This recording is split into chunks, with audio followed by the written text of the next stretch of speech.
Good evening, everybody. Thank you for joining us. I cannot tell you how excited I am to do this panel tonight. The authors that are joining us, and we're going to talk about disasters because, what fun is that to not talk about disasters, right? Susan Messner, Elizabeth Camden, and Jocelyn Green are all joining me tonight because they have all written multiple books about different disasters that have happened around the world, but mostly in our country. So we're going to talk about why are those books so interesting to us? Why are they the ones that sell billions of? Because people want to know. So when we get going here, make sure you send in your questions at any time. We will be glad to have things, have many questions from you. And I also want to mention to you, as I did to the authors, that we can talk about their backlist. So if you read one, because I know Elizabeth was talking about her early one that she wrote about the Chicago fire. Please ask questions about those also.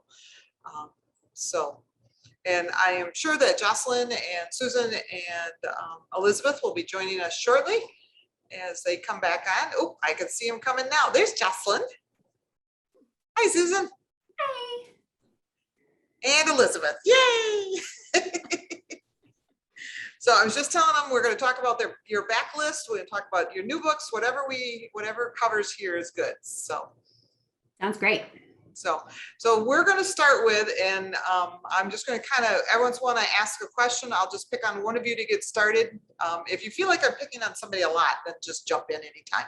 So, but we're going to get started with, why don't we start with the different books, and whether it's your new one or one of your backlists, you can describe some of the disasters you have written about, okay? So Elizabeth, if you would like to start, that would be great. Sure. Yeah, this is the book that I wrote about the Chicago fire, Into the Whirlwind. Tomorrow is the 150th anniversary of the start of the Chicago fire. It went on for about 3 days, and it was a biggie. I chose to write about a disaster because when I was doing some research for another project, I came across some memoirs written by survivors of the Chicago fire. And many of the memoirs mentioned a strange sense of euphoria among the survivors in the first few weeks after the fire. Wow. And I was fascinated by that. And as I dug into it and explored it, people talked about the sense of community, the sense of instinctive compassion and desire to help. Even people who had just lost everything, if they saw somebody who was needier, they would extend a hand. And so I found that absolutely fascinating. And I knew that this was something that I wanted to explore, not dwelling on the grief and despair, but dwelling on that sense of instinctive survival instinct and the desire to help. That was what I wanted to write about. And so that was my novel, Into the Whirlwind. And I will pass it on to other people if they want to talk about theirs. Susan, I know you've written about several different disasters. Yeah, I know. I had somebody ask me once, why are you always talking about such terrible events? And there is an answer for that. And if you want to hear the answer, we can get back to that. But I think I was just looking at my list trying to count how many, but the most recent was The Nature of Fragile Things, which is behind me here. And that is the great San Francisco earthquake of 1906.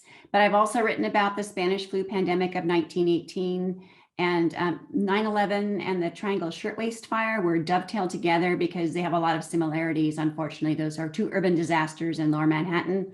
And I've also written about not just natural disasters, but man-made disasters like the Salem witch trials, the Civil War, World War I, World War II, because those are also disastrous, but we usually orchestrate those ourselves. So yeah, I've written a lot.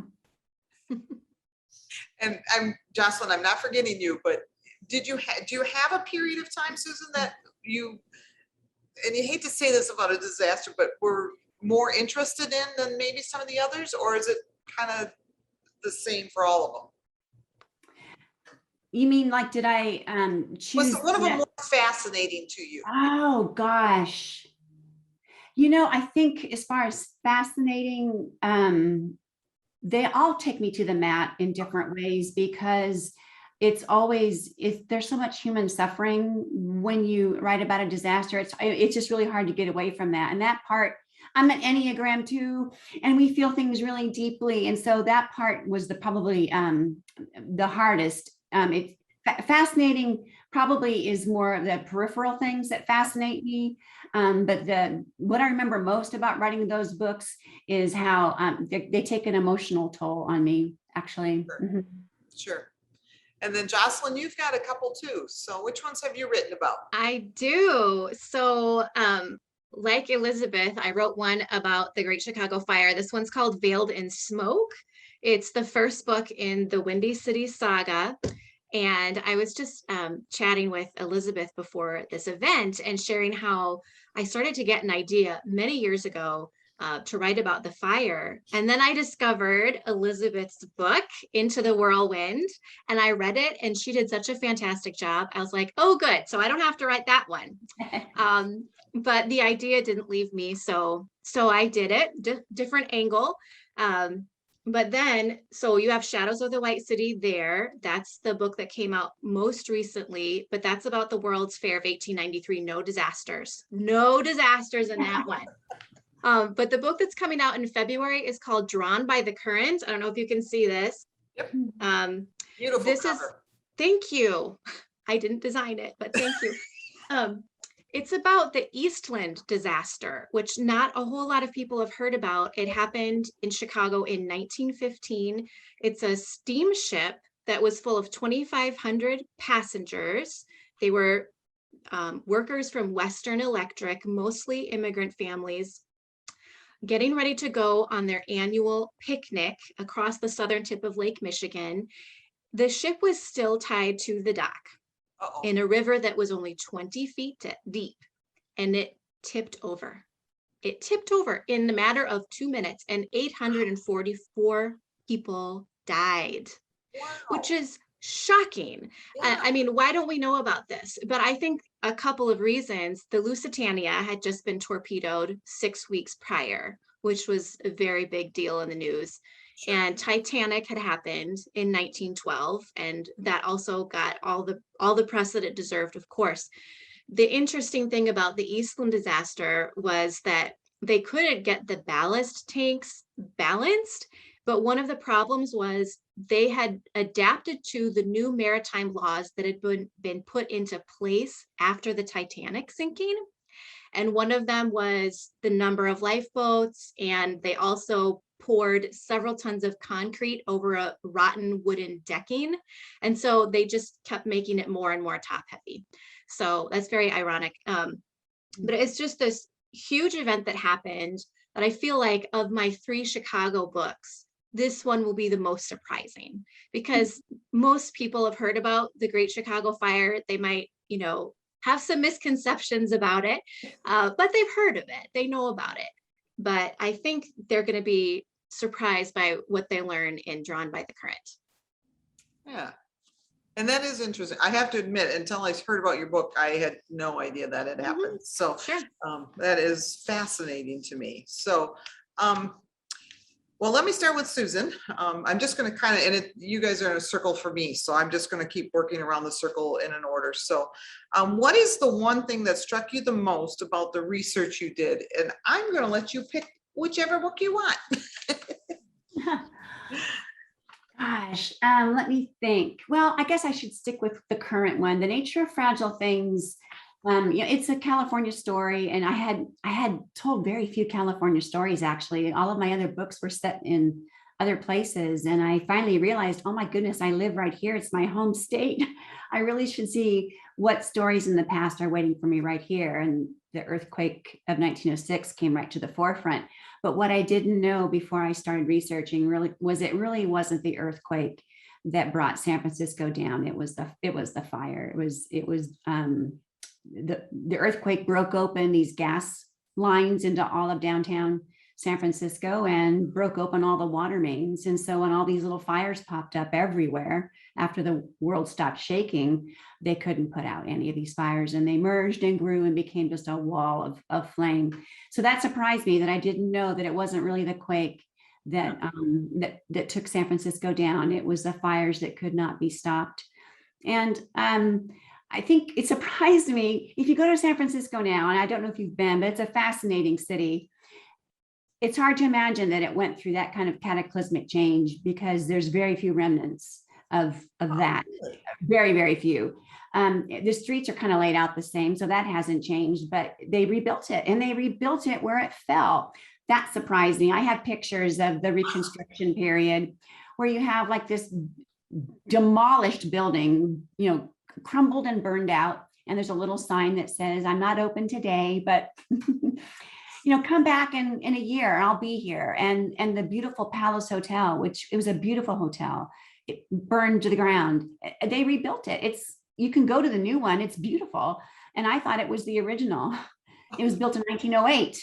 So it's still a very old, beautiful hotel, but they rebuilt it where it fell. And that to me just takes a lot of courage, I think, to rebuild where something was like annihilated. And I thought, my goodness, that takes courage and moxie and fierce determination. It's really quite remarkable. It is. And I agree. And we can touch on this later too, is the human spirit when something happens is just phenomenal. So it's just neat to hear that too.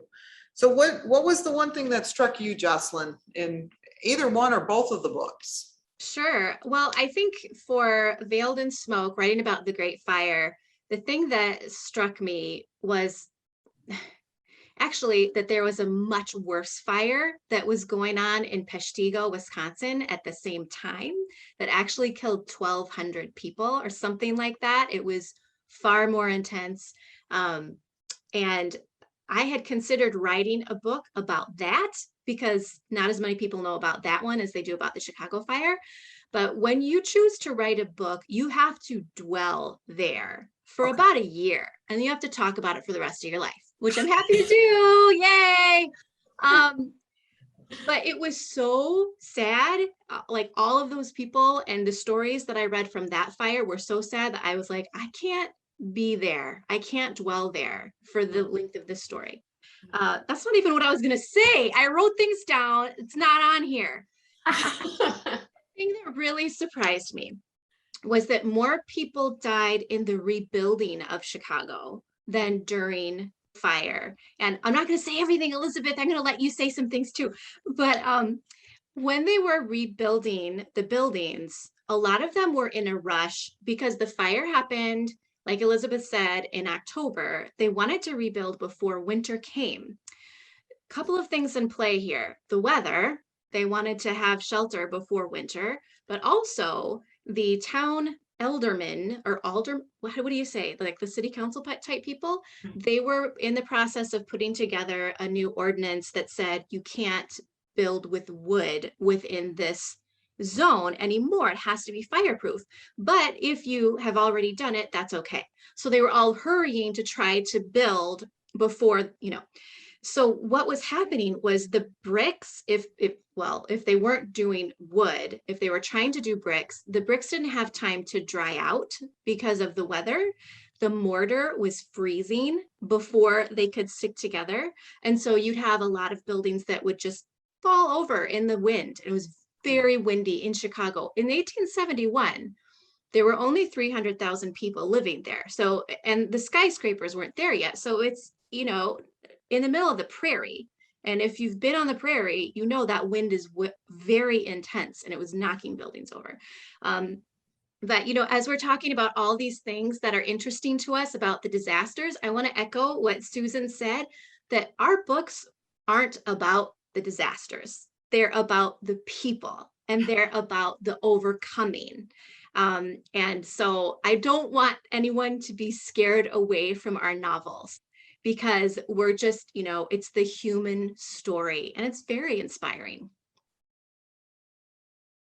And Elizabeth, what do you got to add? What did you find out about the fire? Yeah, well, The Chicago fire was, I think, can be considered the first nationwide disaster that got national attention, is probably what I should say. There were plenty of big, huge disasters, but this was the one that captured not only national, but international attention.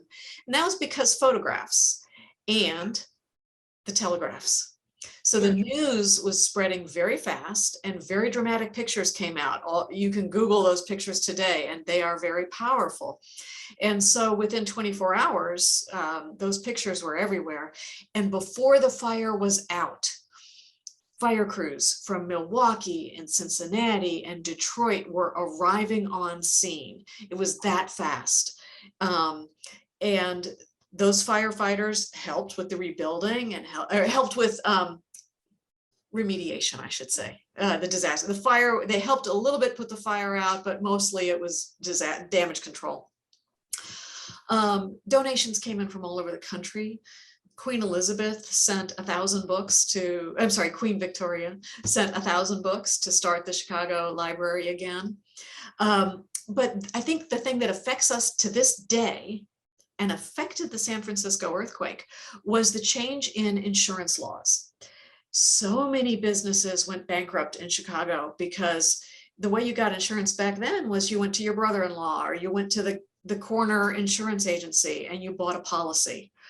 Well, when all of your customers declare a major disaster on the same day, that insurance company is going to go bankrupt itself. And so the policies were worth pennies on the dollar, literally maybe 5 cents. So we knew that that couldn't happen again. And so there were federal laws that started regulating the insurance industry, saying that insurance companies could only write policies that were spread out, diverse across industries and across geography. So when the San Francisco earthquake happened some 30 years later, they didn't have that problem. They had other problems. One of the problems that San Francisco ran into was, just as Susan said, most buildings burned instead of the earthquake. And most people didn't have fire insurance. They had earthquake insurance. So people were trying to say, I'm sorry, got that wrong.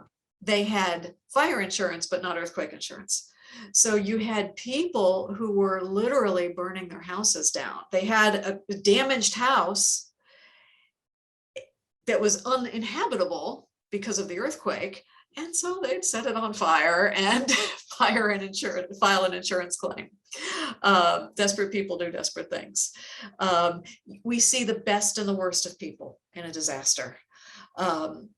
What I wanted to focus on is the best, is that spirit of generosity and compassion that is out there. And that was what I learned in writing the Chicago Fire book. And, you know, and that comes through in each one of your books, that it's so much about that human part. And I was struck over and over, because, you know, sometimes, you know, a disaster is a single family, you know, and so it's just them trying to deal with it. But you guys wrote about cities, Right. Where everybody was having the same emotional issues, and yet, you know, and they weren't all perfect. You all do address the bad too. I mean, humans are humans, but, you know, in there, the people that didn't have anything were giving what they had, you know, and I really appreciate that, because I know one of the questions I was going to ask you is why do we like to read about disaster books? And I may have answered my own question, but if anybody has any thoughts to add, why do we like these disaster books? I'd like to answer that. You bet. Because I have found, just in my own reading, there's certain crises and disasters that I enjoy reading, and others that I stay away with a 10-foot pole. I think that historical disasters, whether it's World War I, World War II, both of those are huge right now in the fiction market. Titanic, the kind of disasters that we're talking about tonight, those are so far removed from us. None of us lived through those things. So we can explore them from a safe distance. my dad suffered from Alzheimer's. It was a severe case, and he had it for about 5 years before he passed. And during that time, I could not read. To this day, I can't read about Alzheimer's, not a fiction novel. It's just, I don't want to go back there. And I know that some people won't touch September 11th because they lived through it. But that disasters in a historical context, I think, are safer for the typical reader today to dip their toe into that water. You're exactly right. Anybody want to add anything? When I was thinking about this question, and something occurred to me, when we read about disasters, we usually read about the numbers. How many square miles were burned? How many people were left homeless? How much was the financial damage? How many people were killed? But they're just numbers. And when you explore through the vehicle of a historical novel, then you get to actually understand what was it like, what did it feel like for someone to go through that, and what was their thought process? If we just have an understanding of history that's just a rote memorization about dates and times and figures and things like that, it's not gonna stick with us. And I want to know what it was like, and I want to see how people overcame that, because it's a very refreshing perspective to say, look what people have already been through, and they're okay. Some people don't turn out as okay after disasters as others. Of course, we know this, but there are always inspirational stories to take away. And one little anecdote that I remember, that I shoehorned into my novel. No, it's very natural and organic, I promise. But one of the pastors at a Chicago church that had burned down, he was leading his congregation. I mean, the walls were still standing, but it was hollowed out. It was gutted. He was leading his congregation in prayer. They all gathered there, with the sky as their ceiling. And he said, Lord, we can't feel very thankful right now, but as soon as we can, we will give thanks again, or something like that. It was a paraphrase, like, just to acknowledge it's hard to give thanks in this situation, but as soon as we can, we'll do it. But it was just so humbling and so honest, and kind of gives permission to the reader to experience a broad range of emotions as you're processing something. It would be really a disservice to our readers if we had something terrible happen and then our main characters would be like, well, praise God, for that trial. I am rejoicing in the trials. We don't always do that right away. Yeah, sometimes it's years later. So Sometimes. Susan, did you have anything you wanted to add? Yeah, I think the reason why people, I wouldn't say like enjoy reading disaster novels. That seems the wrong word, but I'm writing a book right now and I can't think of the right word. But I think we're drawn maybe to historical novels that feature disasters as a setting, for the same reasons that I like to write them. And that is that it allows you to time travel to those places where these events happened without having to, pack a bag or get vacation time or be in harm's way or anything. So you get to experience through story these past events. And I think whenever we're able to experience something, even if we're experiencing it in our armchairs, it kind of gives you a chance to practice that skill of being resilient. Because it's like when you go to bed at night and you start to dream, and the dreamers always, I don't know about you, but all of my dreams are always about, I'm late, I don't have this, it's always trouble, I'm always in trouble. And I've heard that your dream is helping you practice working out trouble. And I think books like these help us practice surviving and recovering and reconstructing and all of the things that a disaster forces upon you. It imposes on you an extraordinary situation that's just not normal. And so I think reading about these events gives us a chance to almost practice what it's like to be brave. It's like you don't know how brave you can be until you actually have to be brave, but books kind of give you a chance to practice it. Yeah. I love that answer. That's great. Those were all great answers. I don't even have anything to add. How's that? So, okay, I have a plethora of questions here from the reader or the listeners here. Do any of you read other disaster stories to help you when you write your book? Or I think they're probably kind of asking how you do your research. I think, am I at Jocelyn? I lost track of where I was on the circle. Sorry. I started noticing the comments that are popping up on the bottom. I gotta ignore those. I gotta focus. Okay. Okay, the question was, do I read other disaster novels as I'm writing to help me? I read other disaster novels because I like them. Okay. And I read other very good books because if I want to be a good writer, I have to be a good reader. And reading broadly and reading things that are so good, I feel like I can never attain that level. That is a matter of professional development for me. Okay. And I'm trying to think because I've read Susan's recent books, and I especially liked the As Bright as Heaven. And I did read The Fall of, I've read a lot of your books, same for Elizabeth. But as I'm reading them, the best stories take me so far into them. I'm so immersed that I'm not taking notes. I might be absorbing some good things and it may help me later. But I wouldn't say, well, maybe occasionally, like sometimes I'll read a book and enjoy it. And then I'll read it again with a pencil in my hand. And I'll be like, ooh, look how she introduced this character quality, or look how she did this foreshadowing. And then I may take notes. So I don't know. I stand on the shoulders of giants. I don't know how it happens. It's kind of like magic, but much harder work. I'm going to quote you on that. I tend to avoid books that are right on a topic or era or even a city that I'm writing about. But what I do is I read a ton of memoirs written by the people of that city or town, or I read the newspapers from that era. And by the way, if you're ever curious, the Library of Congress has an amazing collection of online newspapers. So you can go to the city and pull up the headlines for the week that you're doing research on and just read what people are saying. And that's where I get some of my best ideas. Mm-hmm. I was reading in one of the memoirs I read about the Chicago fire, people mentioned, well, a third of the city burned down. And people needed to go back to work, but their stores were gone. Their doctor's offices were gone. And so a lot of people set up shop on a street corner.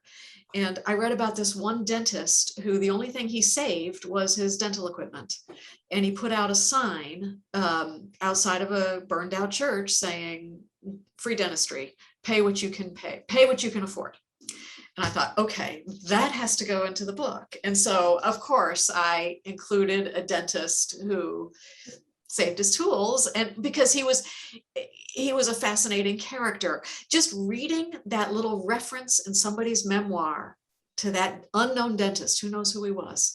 That guy had chutzpah, moxie, to use a word that Susan's already used tonight. And I find that reading real life memoirs and newspaper articles tends to give me a feel of creativity and authenticity of things that I haven't seen before. Oh, interesting. I wouldn't have thought of the newspapers, but that is cool. Yeah. And Susan? For me, I kind of echo what Elizabeth said as far as getting into the mindset of the people that are actually experiencing this. I rely heavily on memoir, biographies, autobiographies, newspapers. I got a library card at the San Francisco Library so that I could have carte blanche for all of their archived and digital resources, which were immense. I really didn't have to look anywhere else for material because their library they have so much digitally that I can access from here in San Diego, and real people when they are still living. There are no living witnesses of the earthquake, but for others of my books that happened later in time, it's always great to have the real person to talk to.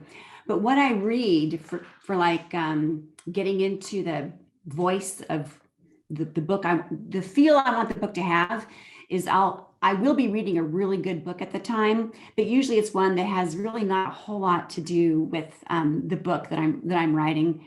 probably just so I can distance myself from some other person's work. But what I want to capture the way they, like the way they treat our language. Like, for example, if you haven't read Hamnet, like that book is just so well written, and it's just like, it's like a feast for your ears. And I'm not talking, you don't have to read it audibly. I'm just saying that when you're reading it and you're hearing those words in your head as you're reading, even in print, it's just so beautifully written. And that's the kind of book I want to read when I'm writing my own novel, is because I feel like I'm going to be influenced by just the cadence, and the feel and just the handling of our very beautiful language. And so a book like that I would recommend, or The Dutch House by Ann Patchett. Both of those I read while I was writing, and I feel like I was inspired, if not impacted, by those writers' depth and style. Yeah, there you go. It's so good. Yeah. And I love The Dutch House. Oh, I did happen to listen to that one in audio, and Yeah, you're right. I did both. I read it and then I listened to it because Tom Hanks is the voice actor, and it's amazing. Yeah. That's why I started listening to it. And I'm like, I actually had no idea what that book was about. Oh, here's a rabbit trail, by the way. But I heard Tom was reading it, and I'm like, well, then I have to listen to it. So, and then thoroughly enjoyed it and forgot Tom Hanks was reading to me. So go figure. So, let's see. There was a good question here.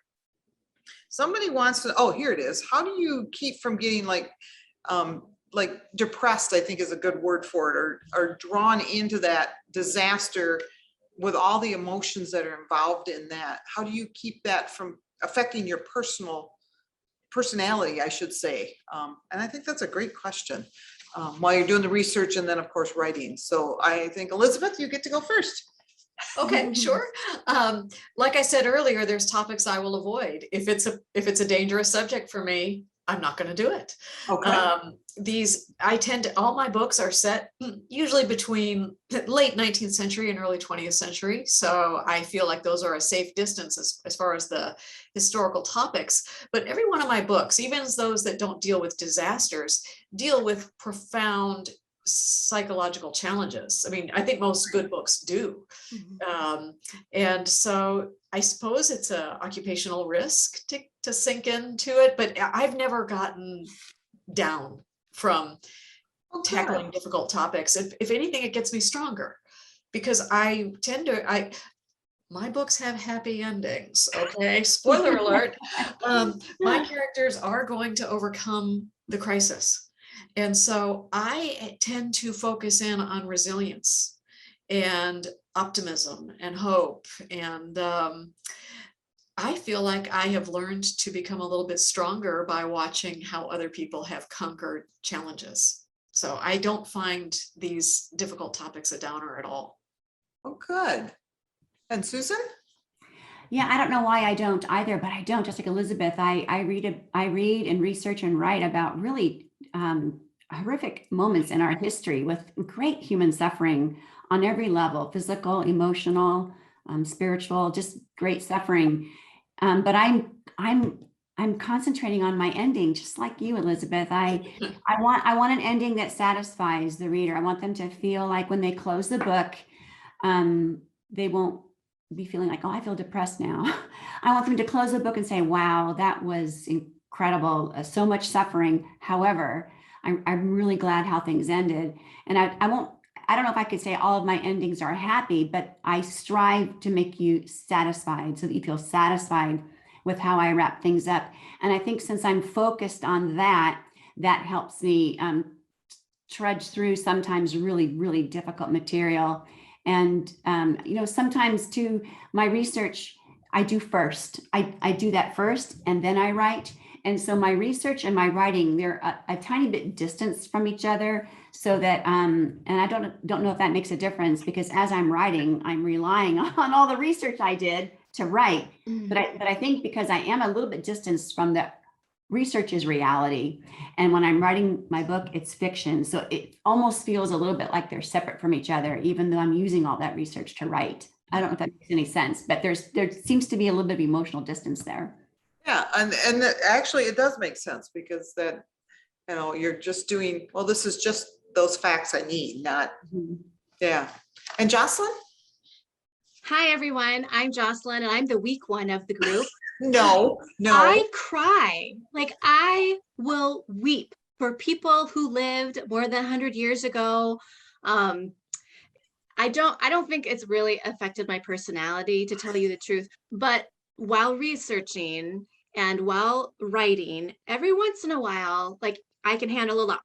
I can really handle a lot. And then one little thing will trigger me, and I just lose it by myself in my office, crying into my hand. Um, One thing that I have to do is, before I go to sleep at night, I have to read a book that has nothing to do with what I'm writing, or watch something on Netflix that is just silly, like that's not deep, and I don't even necessarily have to learn from a documentary every night, just to get a little bit of distance. But for example, um, I'm not spoiling anything, I promise, but in this book, Drawn by the Current, in the epilogue, it's still not spoiling. I'm going to just go for it. You'll forget it. You're going to forget this 5 minutes from now anyway, so I'm going for it. I have the characters. So I already told you that 844 people die, right? Right. Okay, so you know that. So in the epilogue, the characters have like some kind of memorial service on a steamship, and they read the names of the people who died, the names and the ages. And in my research book, in an appendix, I have all of the names and the ages. And I wanted to include in the epilogue, well, how long would it have taken for them to get through this list? So I read every name and age out loud. Wow. And it took me 54 minutes. 54 minutes. And I'm reading every name and every age, and they're teenagers, and there's like a father and his three sons who are ages 9, 11, and 13. There are three sisters who are 19, 21, 23. There's a baby 5 months old. So I lost it. But I mean, like I said, it doesn't affect my personality. And like the other authors mentioned, the goal of every book is to share hope and light.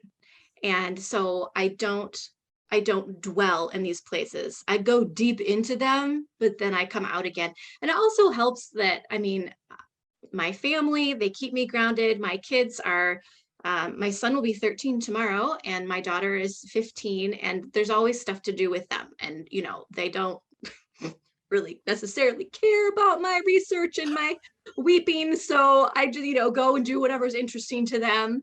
And so, it all helps with perspective. Awesome. Well, somehow it works. So you guys must be doing something right. So, this one just came in, and I don't mean to jump over some of the other ones, but this one fascinates me, just because I want to know what your answers are. Is there a disaster that you personally, and it doesn't matter if somebody else has, that you haven't written about that you would really like to write about? And I think we're at Susan. You can go first. Okay, thanks. I had this idea, and I still have it, and I might still do it someday, but it was to tell a story set during the time of the migration from the Dust Bowl to California during the Dust Bowl and the beginning of the Great Depression. And I still plan to write that book. The Grapes of Wrath by John Steinbeck was my favorite book in high school ever. It's still my favorite. And right about the time I was noodling on that idea, Kristen Hanna started talking about her book that was coming out, The Four Winds. And I thought, okay, I'm probably gonna have to wait a little bit to write mine. Just like I think you did the same thing, Jocelyn, is you waited a little bit, right, to write your Chicago Fire book. So I do want to give it just a little bit of time, but I'm gonna write that book. I think it's because I'm from California, and the fact that The Grapes of Wrath was like I don't know why, but some books stay with you. I've been out of high school for like a long time. I'm like 40 some years. And so it's a long time ago. And I still remember reading it and being just very, very affected by it, and thinking about how, the story ends, and the characters like they just kind of just suspend. Like all of a sudden they're just static on the page. And I thought, what happened to Rose of Sharon the next day? You know, like what happened to her the next day and the next week and the next year. And so to imagine a character like Rose of Sharon and just, you know, take her beyond that last part of the book it's still on my back burner. Interesting. Well, I'll look for that one. So, Jocelyn? Well, how about I tell you about a disastrous thing that I thought I was going to write about, Sure. and I decided not to. It's the Salem witch trials. Oh, Because, I know okay, somebody that wrote a book. yeah. So here's the deal. So I discovered The Shape of Mercy, which is Susan's book, but it's not all the time is spent in the Salem witch trials. It's set in a contemporary time, and the main character discovers a diary or letters from a girl who was living during that time. And so you don't stay in the Salem witch trial era the entire time. So I thought, well, after I read your book, I was like, don't need to do that. But then I decided years later, maybe I would try to write something in the aftermath of it, like something like, how do they become neighbors again? Like, how do they relate to each other again after some of them were falsely accused and some of them were the false accusers? So I wrote this book proposal, and my editor was so kind enough to entertain me and say he would read it. But even as I finished the proposal, I was just like, yuck. I mean, I couldn't get, there was so much guilt in the proposal. I couldn't get enough hope and light in it. And I was just dwelling there. And so it makes so much sense to me the way Susan formatted her book. If you want a Salem witch trials book, The Shape of Mercy. So that's one that I thought I would try. And then I was like, this is gross. I don't want to do this. And my editor, I think, had the same idea, but he said it very much nicer. He was like, I'm not sure. And I was like, I don't want to do it anymore. Stop, just stop. I'll do something else. And then I came up with the idea for the next series that I need to start working on, like tomorrow, which is set in New York City. And there's no disaster at all. None. For 3 books, there will be no disasters. I feel like I need a break from them. Okay. But I may go back to them later. Well, we'll keep an eye out for that Salem witch trial one. It's not happening. Okay. We'll ask every year and see what happens. Elizabeth, how about you?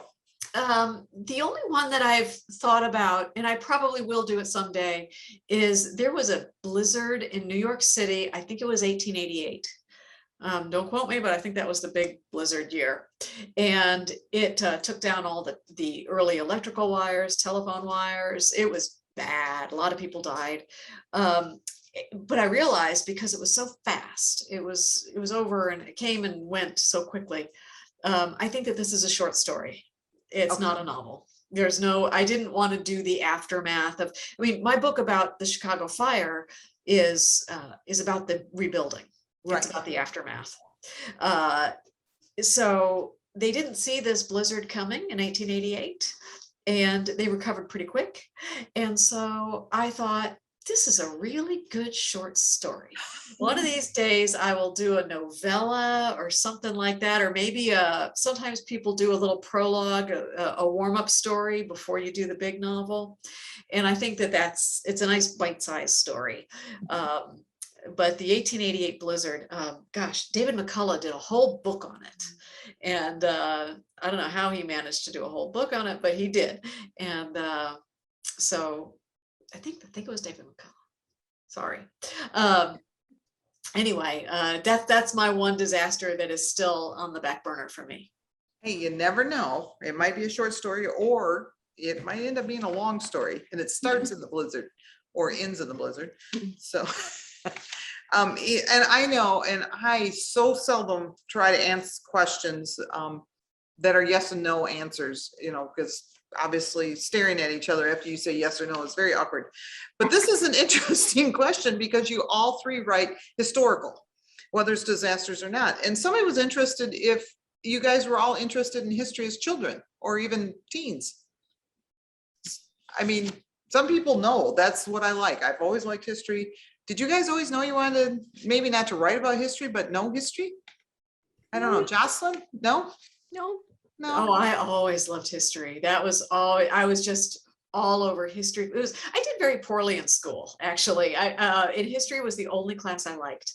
I didn't like to read. I know this is terrible for somebody in my profession to say, but I was not a big reader. And then here I became a librarian for 30 years and a writer, but I struggled to learn how to read. I struggled in all my academic classes except history. And so when I decided to start writing, history was a natural for me. Sure. How about you, Susan? Did you always like history? I didn't either. And I think what it was is when I was younger, a student in like elementary, middle grade, and high school, was I was being taught history the old way, where it was, dates and this happened here and this happened here. And I didn't have enough of the humanity in the way I was educated. Maybe it's different now. I sure hope it is, but I didn't appreciate the humanity of those historical events because I wasn't taught the humanity. So it wasn't until, gosh, I don't know, I was probably in my 20s maybe, or maybe it was when I read The Thornbirds for the first time. And I was reading about, this place in Australia and it was in the past, and it was sweeping saga of epic proportions. And I realized, oh my goodness, I just learned all about Australian sheep shearing. But it was enjoyable. And it was because I was being told it through the vehicle of story. And then once I realized, oh my goodness, that's why I liked Grapes of Wrath so much in literature.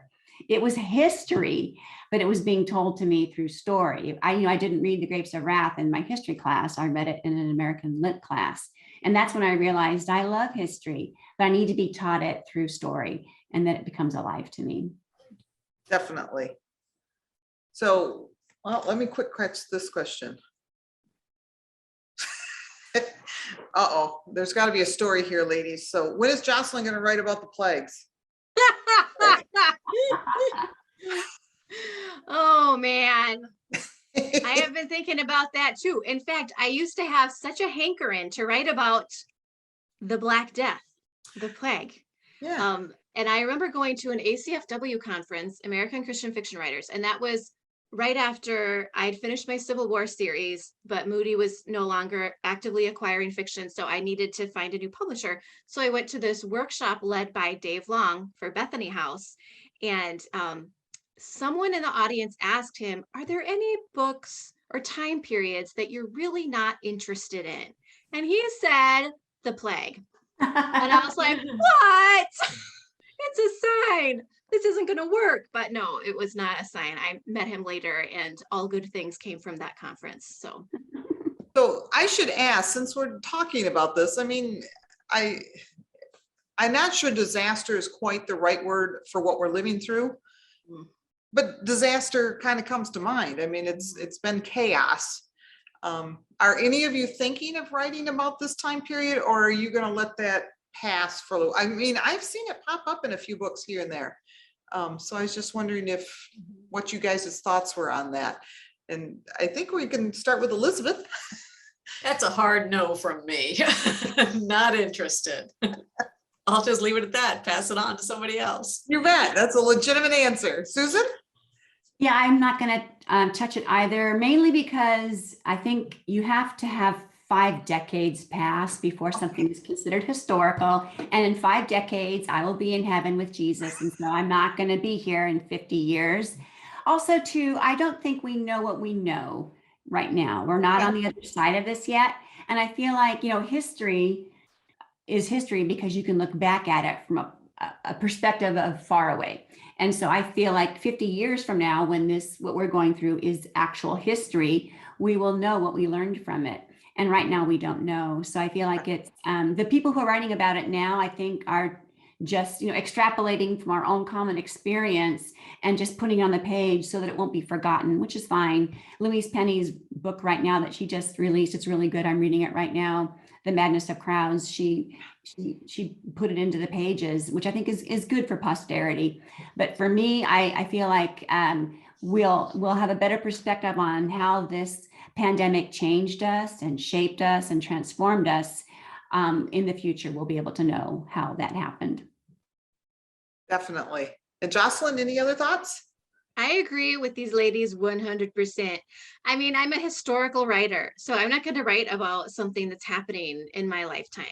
And I especially don't want to write about this. We've been living through it, and my husband is the mayor. And so, like, we've been talking about it for a long Oh, time. And I bless want his to be dear done. heart. Yeah. Oh, So, yeah.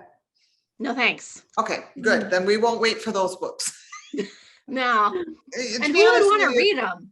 Well, I yeah, don't. you know, and the ones that, you know, there's the few I've caught is more like, oh, remember when we had to wear masks all the time? Or, you know, very small, subtle little things like, Yeah.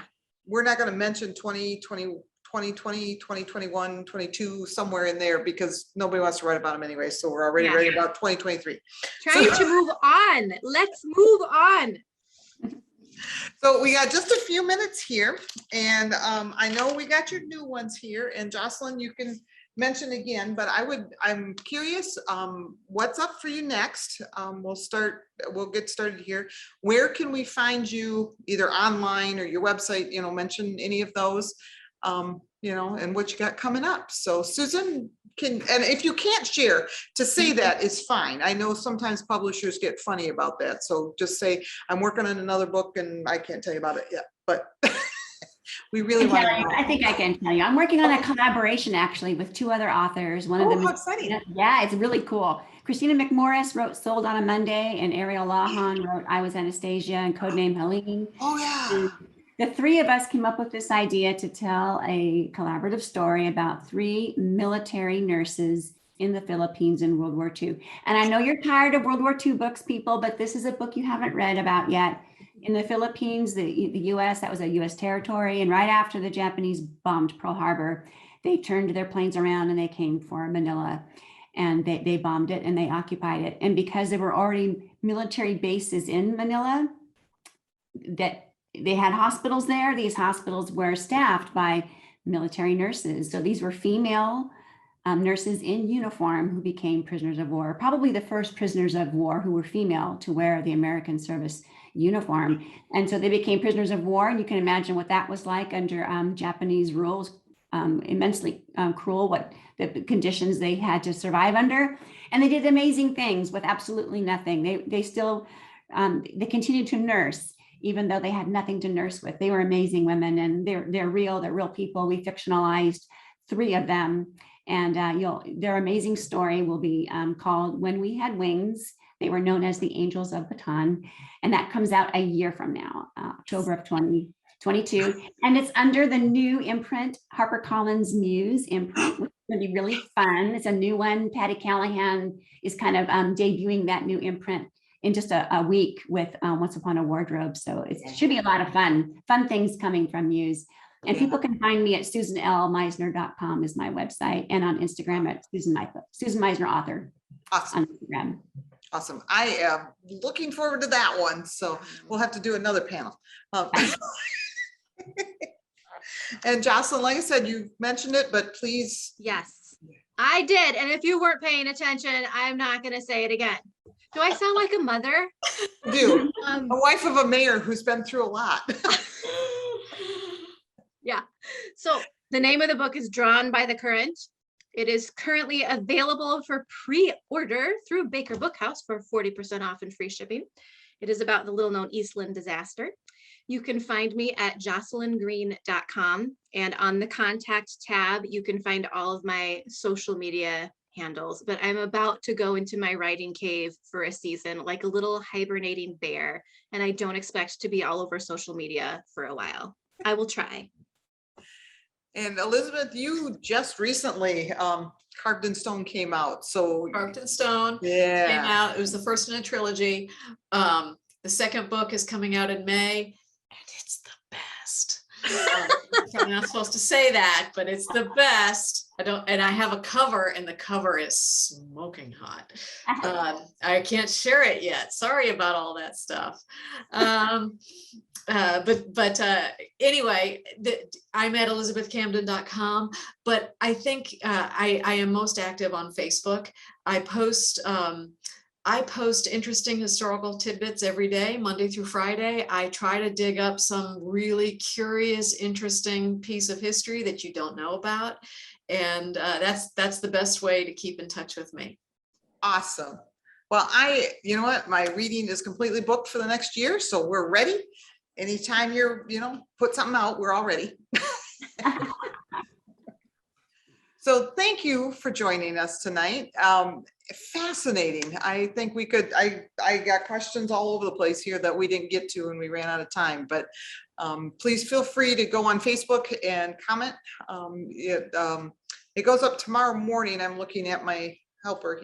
Yeah, sometime tomorrow morning. So you as authors, but you as attendees, please feel free to go on there and keep asking questions. So that's great. We love that you interact that way. So, but thank you three for joining me. I absolutely loved hearing about what, your points of view of the different things you've written on. Thank you. Thank you. It was so fun to be here. Thank you. Always a Good. pleasure. And thank you attendees for attending. Oh boy. Thank you for joining us tonight. All the authors' books that they were talking about are available at bakerbookhouse.com. Please just log on and enjoy, because there's a lot of good ones there. So, and I'm looking forward to next time we can all get together. The three of you have a standing invite to come in the store anytime, and you attendees also anytime. You're welcome. And we'll see you all soon. Bye now. Thank you. Good night. Bye.